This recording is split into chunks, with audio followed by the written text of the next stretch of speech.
वज़ीर आला मरियम नवाज की ज़ेर सदारत खुसूसी इजलास हुआ। इलेक्ट्रिक बस और दीगर महकमा ट्रांसपोर्ट के प्रोजेक्ट पर पेशरफ का जायजा लिया गया। मरियम नवाज का जनूबी पंजाब के अजला को ज़्यादा ई बसेस फराहम करने का हुक्म।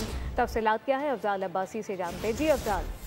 जी बिल्कुल, वज़ीर आला पंजाब मरियम नवाज शरीफ की ज़ेर सदारत खुसूसी इजलास है जिसमें महकमा ट्रांसपोर्ट के प्रोजेक्ट्स पर ब्रीफिंग दी गई है और इलेक्ट्रिक बस प्रोजेक्ट पर पेशरफ का तफसीली जायजा लिया गया है। वज़ीर आला पंजाब मरियम नवाज शरीफ का जनूबी पंजाब के अजला को ज़्यादा ई बसें फराहम करने का भी हुक्म दिया गया है और दूर दराज अजला को तरजीही बुनियादों पर इलेक्ट्रिक बसें जो हैं वो फराहम करने की हदायत की गई है। और इस मौके पर वज़ीर आला पंजाब मरियम नवाज शरीफ का ये कहना था कि हर नई चीज़ बड़े शहरों को देने का कल्चर जो है वो तब्दील करना होगा और देहात को बड़े शहरों के बराबर लाएंगे। वज़ीर आला पंजाब मरियम नवाज शरीफ का 24 अजला को तरजीही बुनियादों पर 240 इलेक्ट्रिक बसें देने की हदायत की गई है और पहले मरहले में आने वाली 240 ई बसें जो हैं वो अजला को फराहम कर दी जाएंगी, जिनमें लाहौर, फैसलाबाद, बहावलपुर, मुल्तान और रावलपिंडी के लिए 500 ई बसों की फरहमी अगस्त से अक्टूबर तक होगी और नवंबर से दिसंबर तक पंजाब में 600 इलेक्ट्रिक बसें जो हैं वो मजीद आएंगी और पंजाब क्लीन एयर प्रोग्राम के तहत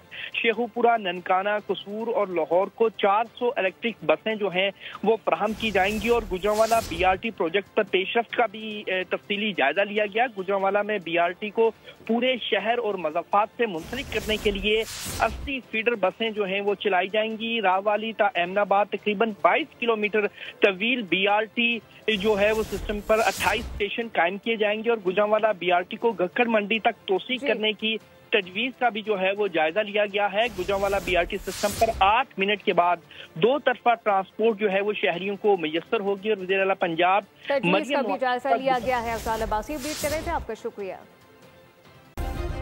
सब्सक्राइब करें और बेल दबाएं ताकि कोई खबर रह न जाए।